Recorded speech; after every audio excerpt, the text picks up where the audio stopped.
इस कार्यक्रम के पुण्यार्चक हैं निवेदक सकल दिगंबर जैन समाज, सतना, मध्य प्रदेश।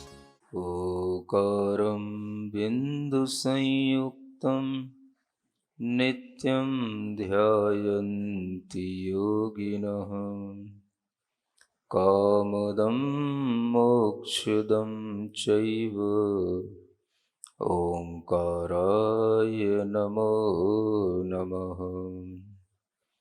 अरहमित्यक्षरं ब्रह्म वाचुकं परमेष्ठिनः सिद्धचक्रस्य सद्बीजं सर्वतः प्रणमाम्यहम्। अनंतानंत सिद्ध परमेष्ठी भगवान की, देवादिदेव 1008 श्री शांतिनाथ भगवान की, वर्तमान शासन नायक श्री वर्धमान महावीर भगवान की, परम पूज्य आचार्य गुरुवर श्री विद्यासागर जी महाराज की। बोलिए परम पूज्य मुनि श्री 108 प्रणम्य सागर जी महाराज की जय। बोलिए मुनि संघ की। वीर शासन जयंती के उपरांत से भगवान सिद्ध परमात्माओं की भक्ति करने का, उनके विषय में जानने का यह उपक्रम निरंतर चल रहा है। और इसी क्रम में आचार्य पूज्यपाद विरचित इस सिद्ध भक्ति के 5वें काव्य को यहाँ पढ़ने का समय आ गया है। छिंदन शेषान शेषान निगलबल कलींस्तैरनंत स्वभावहि सूक्ष्मत्वाग्र्यावगाः गुरुलघुक गुणहि छायकहि शोभमानः अन्यैश्चान्यव्यपोह प्रवण विषय संप्राप्ति लब्धिप स्वभावहि रूर्ध्वं व्रज्या स्वभावात् समयमुपगतो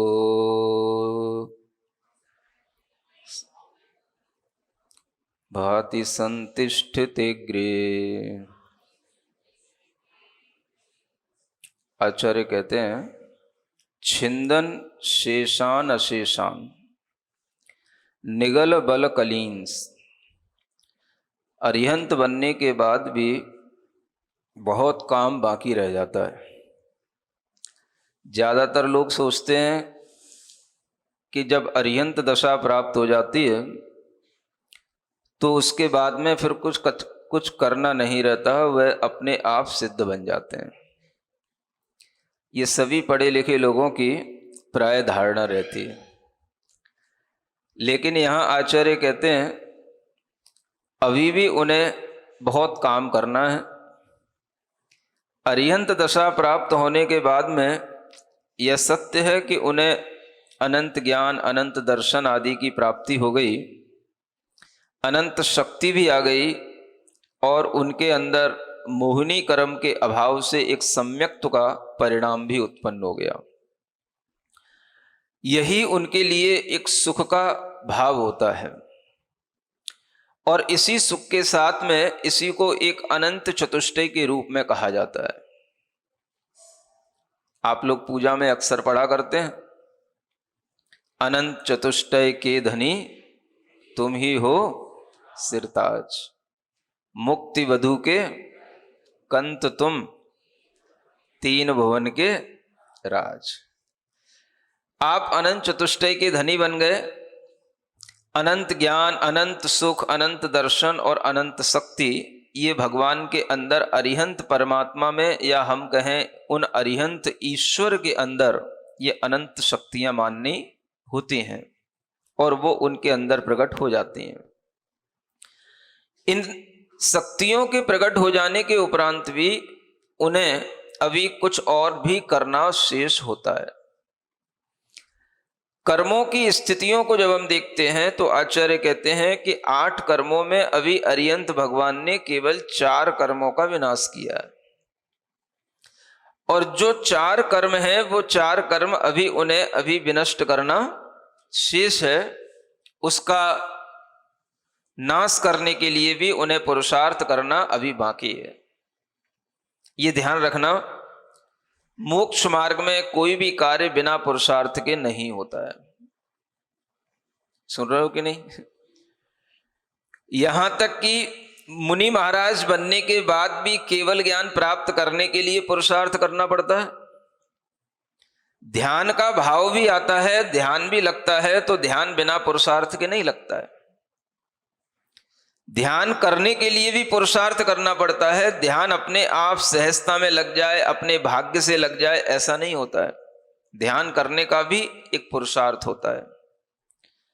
केवल ज्ञान प्राप्त हो गया तो केवल ज्ञान प्राप्त करने के उपरांत भी पुरुषार्थ जारी रहता है। 4 कर्मों के नष्ट होने के उपरांत अभी भी 4 कर्म विद्यमान रहते हैं, जिन्हें हम अघाती कर्म कहते हैं।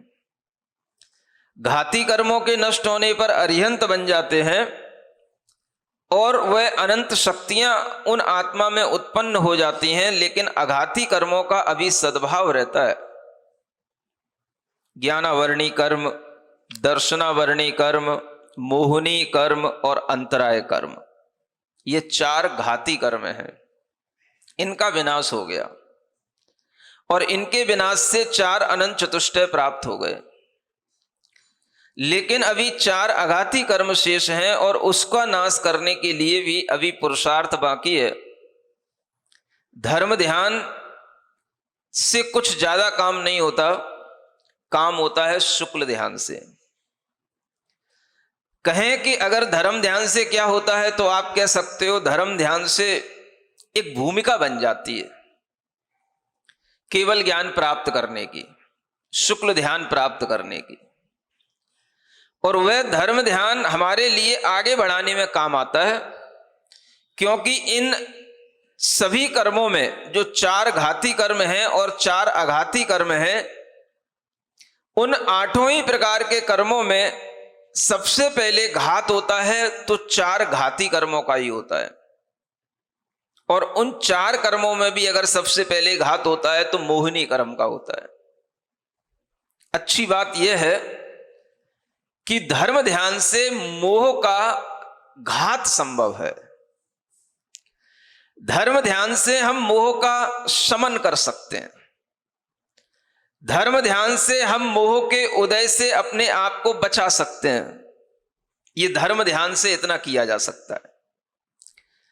केवल ज्ञान प्राप्त होगा वो शुक्ल ध्यान से प्राप्त होगा, मोक्ष प्राप्त होगा वो भी शुक्ल ध्यान से प्राप्त होगा, लेकिन धर्म ध्यान से क्या होता है? तो केवल ज्ञान प्राप्त करने के लिए जो शुक्ल ध्यान करना है उसकी भूमिका बन जाती है, और वो भूमिका बनती है मोह का शमन होने पर, मोह में कमी आने पर। मोह का क्षय भी हो जाता है तो वह भी धर्म ध्यान से संभव होता है। इसलिए आचार्य कहते हैं सबसे पहले अगर पुरुषार्थ करना पड़ता है तो मोहिनी कर्म को नष्ट करने के लिए करना होता है। कौन से कर्म पर पहले घात किया जाए 8 कर्मों में से? तो किस पर करोगे? 4 आपके सामने घातिया कर्म बता दिए। एक ज्ञानावर्णी कर्म है, एक दर्शनावर्णी है, एक मोहिनी है, एक अंतराय है, और 4 अघाती कर्म है। एक वेदनी है, एक आयु है, एक नाम है और एक गोत्र है। ये 4 अघाती कर्म है। 4 घाती कर्मों में भी सबसे पहले हम ज्ञान पर कोई घात कर लें, संभव नहीं है। दर्शनावर्णी कर्म का घात करके हम पहले अनंत दर्शन को प्राप्त कर लें, संभव नहीं है। अंतराय कर्म का भी घात कर लें, संभव नहीं है। संभव क्या है? पहले मोहिनी पर घात करो। मोहिनी के घात से ही सभी कर्मों के बल में कमी आएगी। सबसे ज्यादा जो हर कर्म को बल दिया जा रहा है वो बल कौन दे रहा है? तो ये मोहिनी जो है 8 कर्मों की सेना का मुखिया है, सेनापति है। इस मोहिनी कर्म के माध्यम से ही ज्ञान का बंद होता है, ज्ञानावरण कर्मों का, दर्शनावरणों का, अंतरायों का, जन्म जन्मांतरों के लिए आयु आदि का सब यही मुखिया काम कराता है। जो अन्य आघाती कर्म हैं वो तो केवल देखा जाए तो हमारे शरीर से ही ज्यादा जुड़े हुए हैं। जैसे आयु कर्म है, हमारे शरीर से जुड़ा है। नाम कर्म है, हमारे शरीर से जुड़ा है। वेदनी कर्म है, वह सुख दुख की वेदना भी हमें शरीर के ही माध्यम से, इंद्रियों के ही माध्यम से होती है। और क्या बचा? गोत्र कर्म है, वो भी शरीर के ही जन्म के साथ होता है। भाई उच्च गोत्र में जन्म लिया कि नीच गोत्र में जन्म लिया।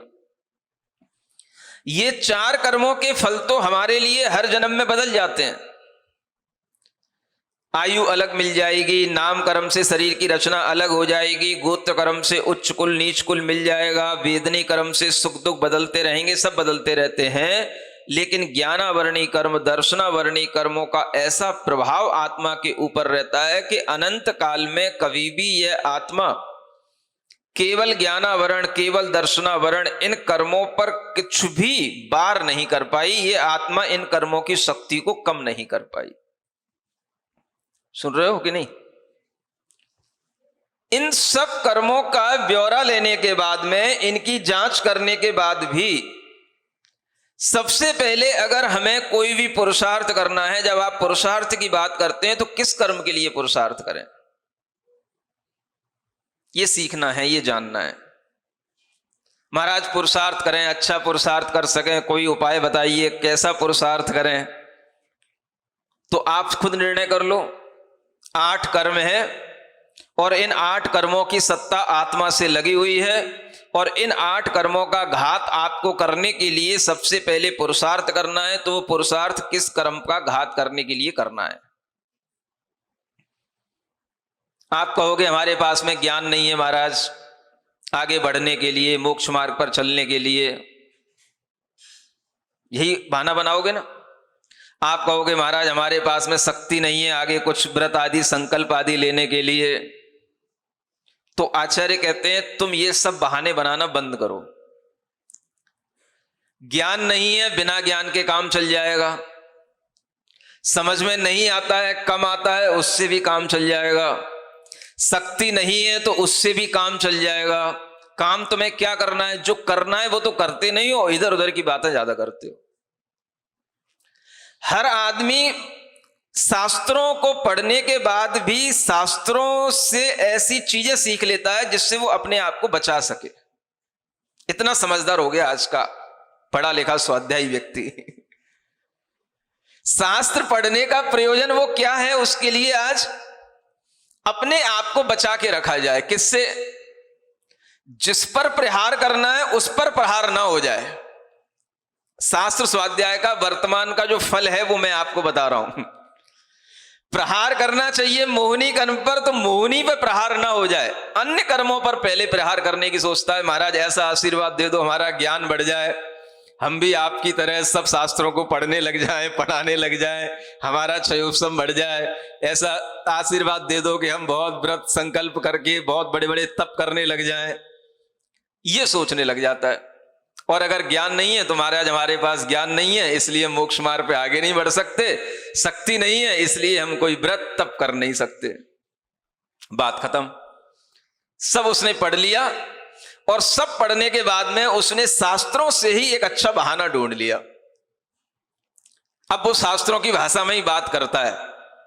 महाराज कैसे ज्ञानावरणी कर्मों का उदय है, चाहते हुए भी कुछ याद नहीं रहता है, सीखना चाहते हैं, समझना चाहते हैं, बुद्धि में कुछ जाता नहीं है, सुनते सुनते भी नींद आ जाती है, इसलिए कुछ भी अच्छा करने की सोचो कुछ नहीं हो पाता है। ये सीख लिया उसने किससे? ज्ञानावरणी कर्मों का हमारे लिए तीव्र उदय चल रहा है महाराज।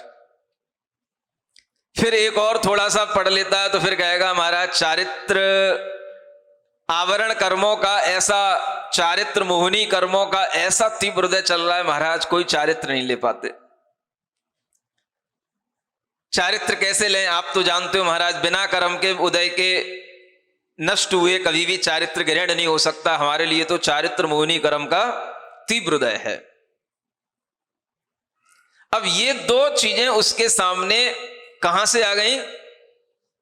ये शास्त्र स्वाध्याय से आ गई, पढ़ने से आ गई।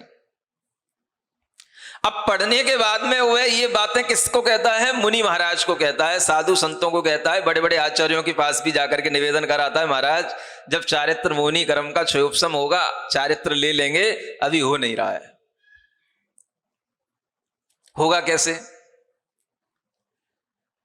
आचार्यों ने जो कहा है वो तो उसने सुना ही नहीं, और अपने मतलब की चीजें शास्त्रों में से पढ़ करके गुरुओं को सुना आता है और अपने आप को बचा लेता है। यह स्वाध्याय का फल है।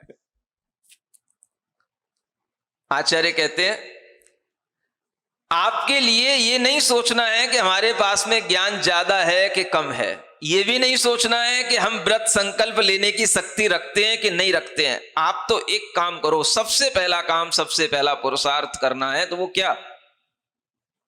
मोहिनी कर्म की शक्ति को कम करो। मोह कर्म की शक्ति कम होगी, अपने आप तुम्हारा ज्ञान बढ़ेगा। मोह कर्म की शक्ति होगी, अपने आप चारित्र की वृद्धि होगी, अपने आप होगी। मोह कर्म करो। इसलिए सबसे पहले कभी बच्चों के लिए पढ़ाया जाता था, आगे बढ़ाया जाता था, तो उन्हें मोह को दूर करने के लिए सबसे पहले उन्हें घर से दूर रखा जाता था, गुरुओं के पास रखा जाता था। पहले के लोग अपने बच्चों को गुरुओं के पास पहुंचा देते थे, महाराज आपके पास में मेरा बेटा है, आप इसको 10 साल तक आराम से पढ़ाओ, 10 साल के बाद में जैसा जिसका मन होगा हम देख लेंगे, अगर आपकी लाइन पर चलने का मन होगा तो आप रख लेना, और हमारी लाइन पर चलने का मन हो तो हम घर पे ले जाएंगे। यह पद्धति हुआ करती थी पहले। 10 साल तक, 12 साल तक मुनि महाराज के पास में रखना, रहना, उन्हीं के निर्देशन में उसको पढ़ना पढ़ाना, यह काम पहले हुआ करता था। इससे बच्चों के अंदर अपने आप एक बहुत बड़ा मोह कम हो जाता था। किसका मोह? घर का मोह, मम्मी का मोह, पापा का मोह, व्यापार का मोह, चाचा ताई ताऊ का मोह, सब मोह होते हैं, दादा दादी नाना नानी सबके मोह होते हैं। पहले, सबसे पहले ज्ञान देने से पहले यह कहा जाता था ज्ञान बाद में, पहले क्या करो? मोह कम करो। और मोह कम करने के लिए क्या करो? घर छोड़ो, पहले घर से दूर रहो। घर छोड़ने पर ही वह मोह कम होता है, और इसीलिए जिन्होंने घर त्याग करके विद्या अध्ययन किया वो तो आगे बढ़ते चले जाते हैं, और जिन्होंने घर में बैठे बैठे विद्या अध्ययन किया तो फिर वो घर में बैठ करके पढ़ाते ही रह जाते हैं, पढ़ते ही रह जाते हैं, उससे आगे नहीं बढ़ पाते हैं। ज्यादातर लोगों की बात प्राय ऐसा देखने में आता है। इसलिए ये पद्धति हुआ करती थी। पहले आपके लिए कुछ भी शिक्षा है, ज्ञान है, ये चीजें पहले नहीं दी जाती थी। पहले क्या? पहले तो अपना मन बना लो कि हमें मोह से दूर होना है। मोह से दूर होने का मन बनेगा, अपने आप आपके लिए पुरुषार्थ अच्छा होने लग जाएगा। जब आचार्य महाराज के पास में हमने पहली बार निवेदन किया था कि आचार्य श्री हमें अपने चरणों में रख लो, हमें अपने पास में रख लो, तब उन्होंने जो परीक्षा ली थी वो यही ली थी। उन्होंने ये देखने के लिए परीक्षा ली कि मैं जो कह रहा हूं ये मेरी बात को पूरा मानता है कि नहीं मानता है। ज्ञान अलग चीज है और मोह के कारण से निर्णय बदल देना अलग चीज है। और वो निर्णय कब बदल जाते हैं? अगर हमारा मोह कहीं और होगा तो हम इसको अपने से दूर भी रखेंगे, छोड़ भी देंगे तो ये कहीं और चला जाएगा, चला जाए। अगर पक्का होगा तो मेरे ही पास आएगा। देखना क्या है, इसे मोह के ही जंजाल में फिर से पहुंचाना है। जहां से आया है वहीं पर इसे फिर पहुंचाना है। माने मोह को तोड़ने के लिए भी, उसकी परीक्षा लेने के लिए भी उसे मोह के वातावरण में फिर रखा जाता है। अपनी दृढ़ता से उस मोह के बीच में रहकर के भी वापस लौट करके आना, तब समझेंगे कि हां मोह की कमी है। समझ में आ रहा है? जब गुरुदेव से निवेदन करते हैं और उस निवेदन के बाद में उनसे कहा जाता है कि हमें अब घर पे नहीं रहना, हमें अब घर का मोह छोड़ करके तो हम आए हैं, तो आचार्य श्री कहते हैं नहीं, अभी एक बार फिर घर पे जाना। अब क्यों घर पे जाना है? अभी आप सीधे हमारे पास नहीं आए हो, कहीं से घूम करके आए हो, इसलिए एक बार पहले घर पे जाना। और उनने ये भी कह दिया चलते चलते, वैसे वो किसी दूसरे संघ के ब्रह्मचारी से बात नहीं करते, किसी से कोई गाइडेंस नहीं देते, लेकिन उन्होंने पहले ही दर्शन के उपरांत ये बात कह दी, अगर उस संघ को छोड़ करके आओ तो पहले घर पे जाना, हमारे पास मत आना। सुन रहे हो? और उस समय पर जब वह संघ छोड़ा तो संघ छोड़ के कहां जाए? घर पे जाने का तो कोई प्रयोजन है ही नहीं है, तो लौट करके फिर गुरुजी के पास पहुंच गए। जब फिर गुरुजी के पास पहुंच गए तो फिर गुरुजी कहने लगे क्यों आ गए? हमने तो कहा था घर पे जाना। अब घर पे जाके क्या करेंगे? आप ही तो कहते हो मोह नहीं करना, घर पे रहने से मोह बढ़ता है, हम मोह छोड़ करके आ गए। अब आप कहते हो नहीं घर पे जाना। अभी तो तुम्हें घर पे ही जाना है। वहां पर जाने के बाद में, फिर वहां रुकने के बाद में, फिर अपने परिवारजनों को लेकर के आना, तब हम कुछ सोचेंगे। एक प्रक्रिया है ये भी। जो मोह को तोड़ना चाहता है उससे भी कुछ दिन के लिए कहा जाता है अभी घर पर रहो। आचार्य श्री के पास में कभी कोई व्रत लेने जाता है, एकदम से पूरा व्रत नहीं दे देते उसको। अभी 1 साल का दिया, 2 साल का दिया, क्यों? देखते हैं, उसको पक्का बनाते हैं। 2 साल में कहीं इसके भाव बदल तो नहीं गए, 5 साल में कहीं इसके भाव बदल तो नहीं गए। घर में रहना है, जो जॉब करना है जॉब करना, बिजनेस करना है बिजनेस करना, जो कुछ भी करना है करो, माता पिता की सेवा करो, और उसके बावजूद भी भावना बनाए रखो कि हमारे पास आना है। ये आचार्य श्री का फंडा है। समझ आ रहा है? और इस फंडे से कई लोग जब नहीं चल पाते, अपने आप से विचलित हो जाते हैं, तो उनकी पकड़ से दूर हो जाते हैं। कई लोग हो जाते हैं, कई लोग कई जगहों पर चले जाते हैं। भैया हमें तो जल्दी पड़ी थी, हम तो वहां चले गए, हमने वहां जाके दीक्षा ले ली, हमने वहां कर ली। उन्हें कोई फर्क नहीं पड़ता, तुम्हें जहां जाना जाओ। उनकी परीक्षा का जो तरीका है वो तरीका उनका अपना है। अब वो उन्होंने कहां से सीखा? तो वो भी उन्होंने खुद ब खुद अपने अंदर जो मोह की कमी के कारण से सीखा। उसी सीख से उन्हें अनुभव मिला और उसी सीख से वो अपने शिष्यों की परीक्षा लेते हैं। उन्हें किसने सिखाया ये बताओ? अच्छा, उनके किसी दोस्त ने सिखाया? मारुति ने सिखाया? उनकी माता पिता किसी ने सिखाया? श्रीमती ने और किसी उनके भाइयों ने सिखाया? उन्हें कहां से आ गया? कहां दक्षिण भारत, कहां कर्नाटक और कहां ये राजस्थान, और भाग करके वहां से ट्रेन से चल करके यहां पर आ गए। और उस यात्रा के दौरान आपको यह भी ध्यान रहे कि उस समय पर उन्हें 2 दिन 3 दिन आने में लगे, कर्नाटक से राजस्थान आने में, और उन्होंने 2 दिनों तक कुछ भी भोजन नहीं किया, पानी तक नहीं पिया, क्योंकि भगवान के दर्शन नहीं मिले। जब उन्हें तीसरे दिन जाकर के मंदिर में दर्शन हुआ, तब जाकर के उन्होंने नहा धो करके उसके बाद में दर्शन करने के बाद, पूजन करने के बाद में तब पानी पिया। ये बात वो अपने मुख से भी सुनाते हैं, हम लोगों को सुना चुके कई बार। वो गर्मी का समय था, ऐसे तड़फ गए थे 2 दिन के बाद में, तब जाकर के पानी मिला। और फिर जाकर के 2 दिन से सोए भी नहीं थे, भूखे भी थे। और जाने के बाद में जब भगवान का दर्शन कर लिया, थोड़ा भोजन हो गया, उसके बाद में पहले तो हमने सोया, नींद निकाली, उसके बाद में फिर हमने देखा अब कहां चलना है, अब चलो। तब वो कचौड़ी मल बाद में मिला था जो ले गया था उन्हें ज्ञान सागर जी महाराज के पास में। ये विद्या कहां से आई? ये सीख कहां से आई? किसने सिखाया?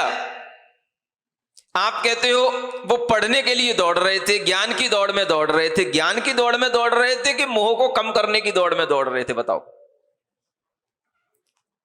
तुम समझ ही नहीं पाते।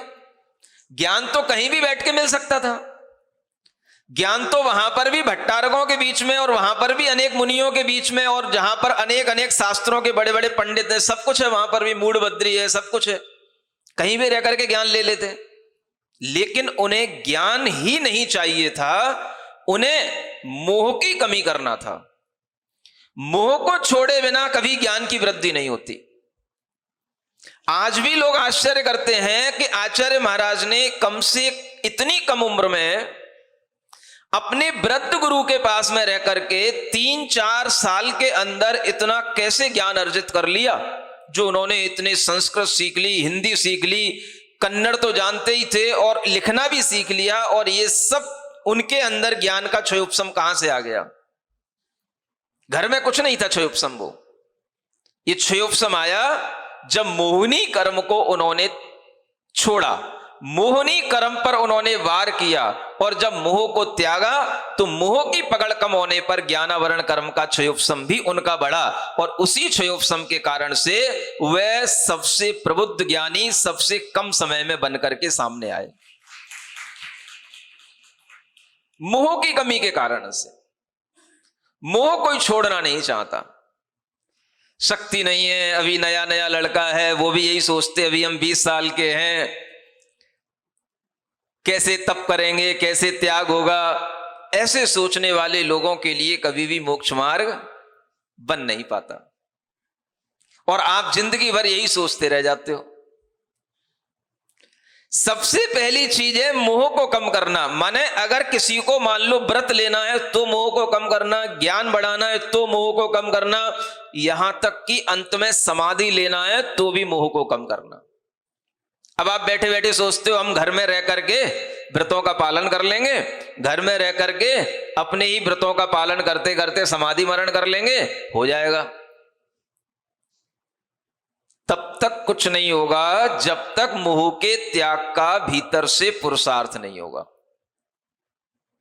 समाधि मरण के लिए भी मोह का त्याग करना पड़ता है।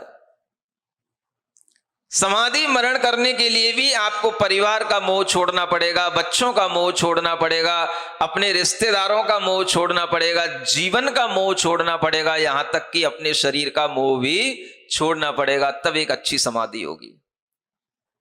सब कुछ मोह के त्याग से होता है मोक्ष मार्ग। इसलिए इस मोक्ष मार्ग पर पुरुषार्थ निरंतर चलता है, और इसी पुरुषार्थ के कारण से कोई जीव आगे बढ़ता है। कभी कभी निमित्त ऐसे मिल जाते हैं कि पुरुषार्थ भी बिगड़ जाता है, और निमित्त अच्छे मिल जाते हैं तो एक पुरुषार्थ अच्छा भी बन जाता है। अब ये अपनी भवितव्यता है।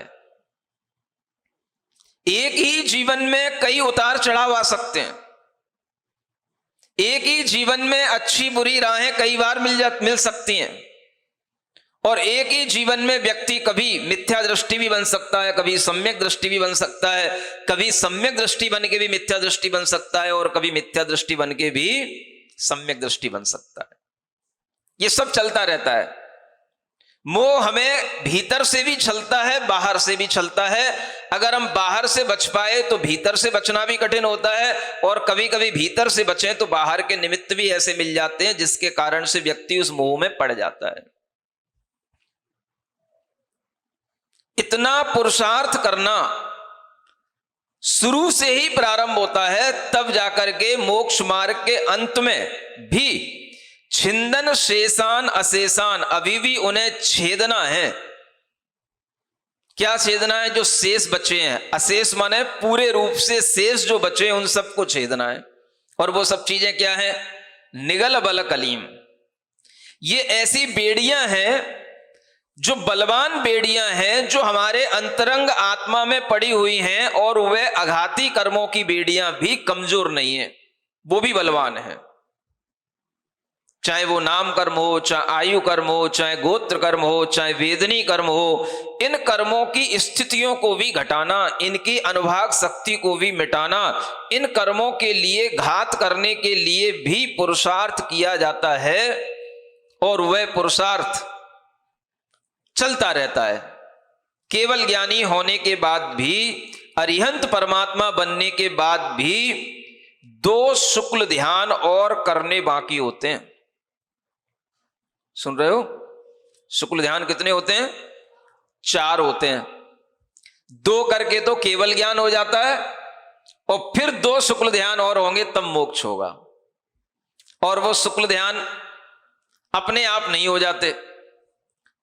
आचार्य महाराज ने अभी जब कुंडलपुर आए थे मेला के टाइम पर, हम सभी साधुओं को अपना एक बहुत बड़ा गहरा चिंतन दिया था। केवल उसमें साधु साधु रहते थे, आर्यकाओं को भी दूर रखते थे। उन सभी साधुओं के लिए उन्होंने उस समय पर जो चिंतन दिया, उस अवस्था में जब वो बहुत अस्वस्थ थे, फिर भी वो एक एक घंटे रोजाना इस बात के लिए चिंतन देते थे कि देखो, केवल ज्ञान होने के बाद भी उन अरिहंत भगवान के अंदर इतना पुरुषार्थ चलता है कि उस पुरुषार्थ के बल पर ही उन्हें वह शुक्ल ध्यान होता है, और वह शुक्ल ध्यान अपने आप नहीं होता है, वो करते हैं। इस तरह से शास्त्रों में लिखा है। योग निरोध की प्रक्रिया होती है, वह योग को रोकने की प्रक्रिया वो करते हैं, अपने आप नहीं होती है, वो पुरुषार्थ मूलक है। उस समय पर, अंतिम समय पर, मोक्ष जाने से पहले कर्मों की निर्जरा होती है, वह भी पुरुषार्थ मूलक है, अपने आप सब नहीं हो जाती है। अपने आप हो जाएगी तो फिर यूं ही कहना पड़ेगा कि बिना पुरुषार्थ के उस निर्जरा से, जैसे हम सविपाक निर्जरा कहते हैं, उससे मोक्ष हो गया। लेकिन मोक्ष कभी सविपाक निर्जरा से नहीं होता, मोक्ष अभिपाक निर्जरा से ही होता है। इसलिए उन अरिहंत भगवान के लिए भी अभी पुरुषार्थ है, ध्यान है, और ध्यान एक सबसे बड़ा पुरुषार्थ है। उसे उपचार से नहीं कहा जा सकता। आचार्य महाराज ने उस सिद्ध किया था, ये उपचार से नहीं है। उपचार से कहना भी एक दृष्टि की अपेक्षा से है। जब हम छद्मस्तों की अपेक्षा परिभाषा बनाते हैं तो उसको घटित करेंगे ऊपर के केवल ज्ञानियों में, तो वो उपचार से घटित होगी। लेकिन उन केवल ज्ञानियों के लिए जब हम ध्यान की बात कहेंगे तो उनका ध्यान वास्तविक है, क्योंकि औपचारिक ध्यान से फिर कर्मों की निर्जरा भी औपचारिक होगी, वास्तविक नहीं होगी। ध्यान वास्तविक है, कर्म की निर्जरा वास्तविक है, मोक्ष की प्राप्ति वास्तविक है, और ये सब औपचारिक नहीं है, ये सब पुरुषार्थ मूलक हैं, और वह पुरुषार्थ उनके अंतरंग में चलता रहता है। इस बात की सिद्धि के लिए उन्हें घंटों घंटों अनेक अनेक धवला आदि ग्रंथों का रेफरेंस दे करके उन्होंने इस बात को सिद्ध किया था, और ये बात आपके दिमाग में भी रहनी चाहिए। अरिहंत अवस्था आने के बाद भी आचार्य लिखते हैं अभी भी वो छिंदन छेद कर रहे हैं, छेद रहे हैं, सब छिद नहीं गया है, अभी भी 4 कर्म बाकी हैं, उनमें छिंदन की क्रिया चल रही है। और उस छिंदन क्रिया के साथ में निगल बल कलिम स्थयी अनंत स्वभावई, उसके बाद में उन्हें अपने अनंत स्वभाव की प्राप्ति होती है। जो उनके अंतरंग आत्मा के और भी अनंत गुण हैं, वो सभी गुण और भी प्रकट होते हैं, तो वो बाद में प्रकट होते हैं। और वे बाद में प्रकट होने का मतलब ही है, जो गुण मोक्ष में प्रकट होंगे वो गुण अरिहंत अवस्था में प्रकट नहीं होते हैं। क्या सुना? जो गुण सिद्ध अवस्था में प्रकट होंगे वो गुण अभी अरिहंत दशा में नहीं आते हैं, वो गुण भी अलग हैं। 4 तो प्रकट हो गए, लेकिन 4 गुण और होते हैं, जिन्हें यहां पर लिखा गया सूक्ष्मत्वाग्र्यावगाहा गुरु लघुक गुड़ही छायकई शोभमान। जब वह अपने इन सभी अघाती कर्मों का नाश करके छायक अनंत गुणों के स्वभाव को प्राप्त कर लेते हैं, तो उनके अंदर और भी अनेक गुण प्रकट हो जाते हैं, जिन्हें कहा गया यहां पर सूक्ष्मत्व गुण, अवगाहन गुण, अगुर लघुत्व गुण। ये सभी जो गुण हैं, ये सभी गुण अरिहंतों में नहीं है।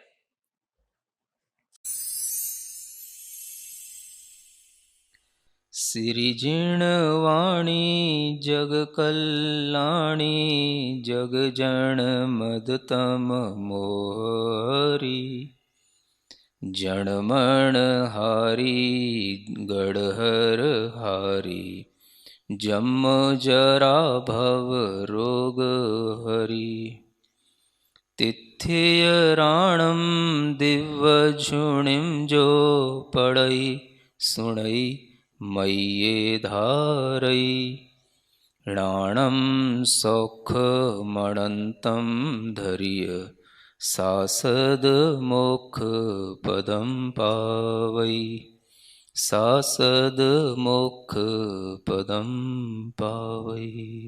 और अगर आप उन्हीं बच्चों के और अच्छे ढंग से उनके भीतर उनकी केमिस्ट्री को बदलने के लिए, उनके भीतर एक अच्छी शांति और समझ का भाव लाने के लिए अगर आप एक और प्रोग्रामिंग अपने सामने देखना चाहते हो तो वह भी एक 17 अगस्त से होने वाली प्रोग्रामिंग है। उसमें भी आप लाख कहते रहो बच्चा हमारा बहुत शैतान है, बहुत नटखट है, अगर वो 5 दिन शांति से रह गया तो आने वाले 50 दिनों में वो कभी भी आपको परेशान नहीं करेगा, और आगे 5 साल तक भी उसकी अगर चार्जिंग हो गई तो कोई बड़ी बात मत समझना।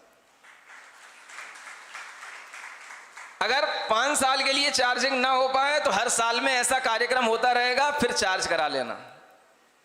अगर दवाई लग रही है तो हम बार बार भी तो डॉक्टर के पास जा सकते हैं ना। हमारे लिए तो यही खुशी की बात हो जानी चाहिए कि हाँ दवाई लग रही है, चलो एक बार लग गई महाराज, दोबारा कब फिर इस तरीके का शिविर लगेगा, दोबारा फिर दवाई दिलवा देंगे। ये दवाई दिलाते रहो ताकि उन डॉक्टरों की कीमती दवाइयां ना देना पड़े। यहां सब दवाइयां फ्री में मिल रही हैं, समझ आ रहा है, सब फ्री में है। लेकिन इन दवाइयों की आप कीमत समझो और इसी से आपका ज्वर उतरेगा, इसी से आपको स्वस्थता मिलेगी, तभी आपको सुख की भी कुछ थोड़ी बहुत परिभाषा समझ में आएगी।